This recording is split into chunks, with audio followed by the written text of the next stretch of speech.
중국을 향한 미국의 공세가 극으로 치닫고 있습니다. 트럼프 행정부는 미국 회계 기준을 못 맞추는 중국 기업을 퇴출시키기로 결정하고 논란의 중심에 서 있던 틱톡 또한 퇴출시키는 행정명령에 서명했습니다. 사실상 중국 기업들 미국에 발 못 들이게 하겠다는 것입니다. 이런 상황은 미국뿐 아니라 동맹국들에게까지 큰 영향을 끼칠 것으로 예상되고 있는데요. 그렇다면 미국과 한국과의 관계는 어떨까요? 미국 국무부는 코로나19가 유행했던 지난 3월 전세계 국가를 상대로 발령했던 미국인의 여행 금지 권고를 해제했습니다. 그 중에서도 한국은 3단계인 여행 재고로 하향 조정됐는데요. 이렇게 여행 단계를 하향 조정하면서도 한국에 대한 트럼프 대통령의 컴플렉스는 끊이지 않고 있다는데요. 미국과 중국, 한국을 둘러싸고 벌어지는 국제정세에 대해 자세히 알아보겠습니다. 팩트TV 팩트체크. 전면전으로 치닫는 미국과 중국으로 인해 전세계는 극도의 긴장 상태에 놓였습니다. 미국과 중국의 대립은 말 그대로 무력 충돌만 없을 뿐이지 그 직전에 위험 수위를 넘나들고 있습니다. 미중 무역 갈등, 그 중에서도 가장 논란이 되었던 기업 중 하나인 중국 바이트댄스의 틱톡과 텐젠트의 위챗을 사실상 퇴출시키는 행정명령에 도널드 트럼프 미국 대통령이 결국 서명하고 말았습니다. 특히 그 중에서도 틱톡은 양국 간 무역거래에서 이목을 집중시키고 있는데요. 그 이유는 마이크로소프트와 바이트댄스가 틱톡의 일부가 아닌 전체 사업을 두고 인수합병 협상을 하고 있다는 보도가 나왔기 때문입니다. 트럼프 대통령 때문에 어차피 미국에서 사업도 못하게 생겼고 다른 나라들에게까지 번져 사업이 망해버리게 생겼으니 바이트댄스 입장에서는 울며 겨자 먹기로 마이크로소프트에 틱톡 전체를 넘길 가능성도 있는 셈입니다. 게다가 틱톡은 최근 인도와 중국의 국경지대의 무력 충돌로 인해 인도에서 퇴출을 당하는 수모를 겪었습니다. 9월 15일까지 계약을 위한 협상이 진행될 것으로 예상되는 가운데 트럼프 대통령의 이번 행정명령으로 상황은 다시 복잡해질 전망입니다. 만약 마이크로소프트가 틱톡 사업부 인수에 실패할 경우 미국에서 틱톡은 사실상 퇴출될 가능성이 높습니다. 미국에서 퇴출되는 중국 기업은 이뿐만이 아닙니다. 로이터 통신 등의 보도에 따르면 스티브 무누신 재무장관과 제이 클레이튼 증권거래위원회 위원장 등이 참여한 실무팀은 미국 회계 기준에 따른 금융당국의 감사를 거부한 중국 기업의 미증시 상장을 폐지하는 내용을 뼈대로 한 권고안을 트럼프 대통령에게 전달했습니다. 이번 권고안도 트럼프 대통령의 지시에 따른 것인데요. 앞서 트럼프 대통령은 지난 6월 참모진에게 금융당국의 회계 자료를 공개하지 않은 중국 기업의 위험으로부터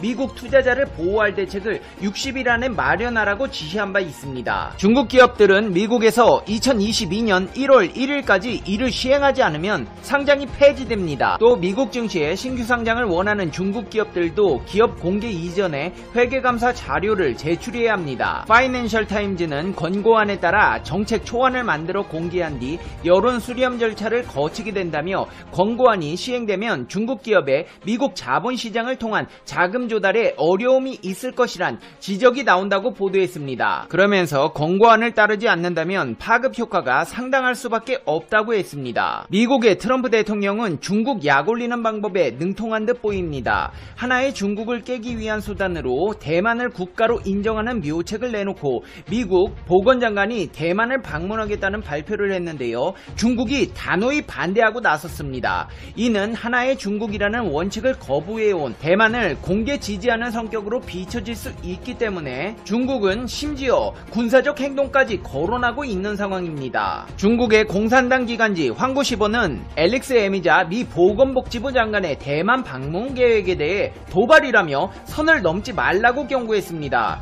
그러면서 미국이 선을 넘으면 군사 충돌 가능성이 높아질 것이라며 미국이 중국의 경고를 무시한다면 대만 해협에서 전쟁은 불가피하다는 극단적인 표현을 써가며 비판했습니다. 미국 정부는 1979년 중국과 수교하면서 하나의 중국 원칙을 받아들여 대만과 당교했으며 이후 대만 정부와의 고위급 교류에 적극적으로 나서지도 않았습니다. 하지만 에이자 장관은 대만 방문을 전격 발표하며 코로나19 모범 국가인 대만에게 도널드 트럼프 대통령의 지지를 전달하겠다는 취지를 표명했습니다. 장관 방문 하나 가지고 뭐 전쟁까지 불사하겠다고 호들갑 떤다고 생각하시는 분들 계실 텐데요. 미국 강요가 대만을 방문하는 것은 2014년 지나 메카시 미 환경보호청장 이후 6년 만입니다. 에이자 장관은 메카시 청장보다 높은 고위직으로 실제 방문이 이루어지면 대만과 당교 후 최고위급 강요가 됩니다. 중국 입장에선 이처럼 미국이 대만을 방문하는 것은 중국 본토와 홍콩, 마카오,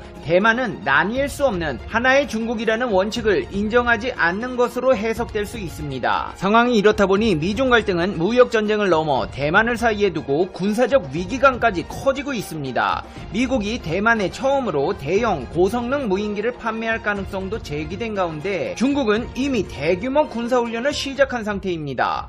미중 갈등이 군사적 갈등으로 치닫는 분위기가 역력합니다. 실제 중국은 대만 해협에서 군사력을 잇따라 공개하며 힘을 과시하고 있습니다.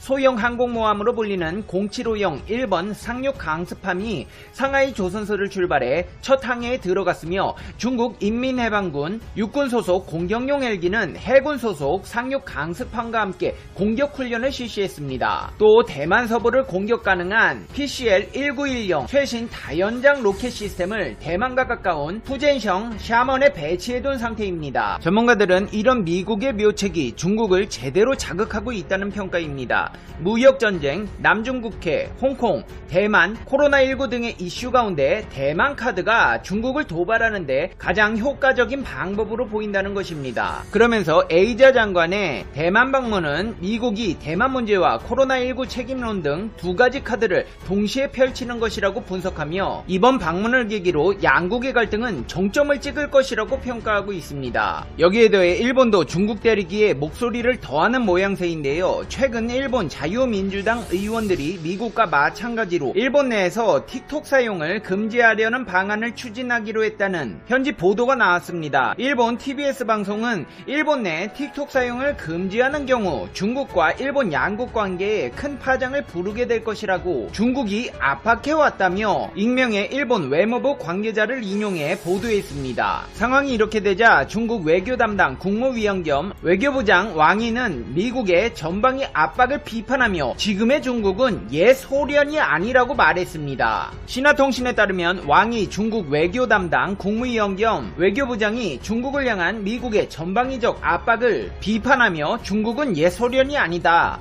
미국이 인위적으로 신냉전을 조성하는데 강력히 반대한다고 말했습니다. 또한 미국의 일부 정치 세력이 중국에 대해 적대시하고 온갖 거짓말로 괴롭히고 있다.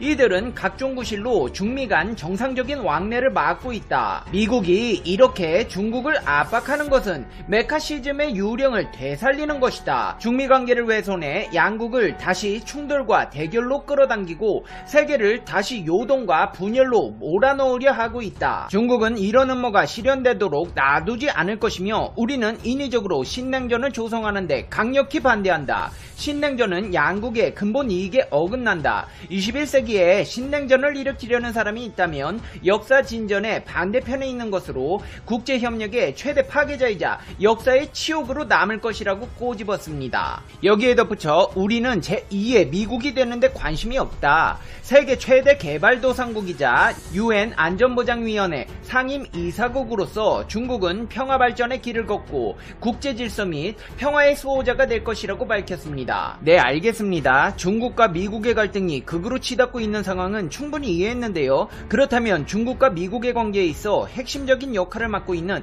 한국과의 관계는 어떨까요? 일단 미 국무부는 질병통제예방센터와의 조율 속에 코로나19로 미국 국민에 가한 전세계 해외여행 금지 권고를 해제한다고 밝혔습니다. 이에 따라 한국에 대한 여행 경보는 국무부 여행경보 사이트에서 3단계인 여행 재고로 조정돼 공지되었습니다. 여행 재고는 최고급인 여행 금지 아래의 단계입니다.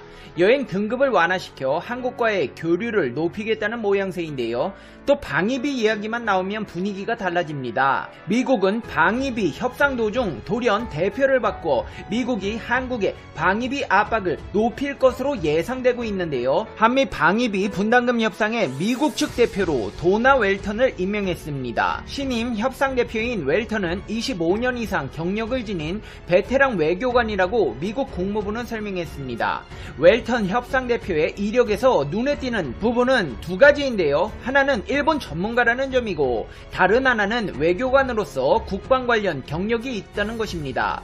웰턴 협상 대표는 한국을 포함해 미군이 주둔한 다른 나라들과 방위비 협상에 나설 예정입니다. 트럼프 행정부가 웰턴 대표를 등판시켜 한국에 대한 방위비 압박을 높일 것이라는 전망도 제기되고 있는 이유입니다. 이제 페페TV의 결론입니다. Conclusion. 페페TV. 트럼프 대통령, 번지수를 잘 좀 찾아주세요. 왜 또 삐딱선을 타서 방위비 몇 푼 더 벌어보겠다고 대한민국 국민들 심기를 건드리십니까? 옛날에 이솝우화에 나오는 통나무 다리 위의 개 이야기 못 들어보셨어요? 강아지가 강에 비친 고기를 문 자신의 모습을 보고 그거 먹어보겠다고 입 벌렸다가 물고 있는 고기까지 놓쳐버렸다는 이야기. 아니, 얼마나 더 쉽게 이야기를 해야 알아들으시겠습니까? 과유불급! 욕심이 지나치면 화를 입습니다. 욕심을 줄이세요. 페페TV 시청자 여러분은 어떻게 생각하세요? 페페TV는 여러분의 생각이 궁금합니다. 댓글로 여러분의 생각을 남겨주세요. 오늘도 영상 시청해주셔서 진심으로 감사합니다. 다음 영상에서 또 뵙기를 바라겠습니다. 오늘도 행복한 하루 되세요. 당신은 소중하니까요. 다음 영상에서 봬요. 안녕.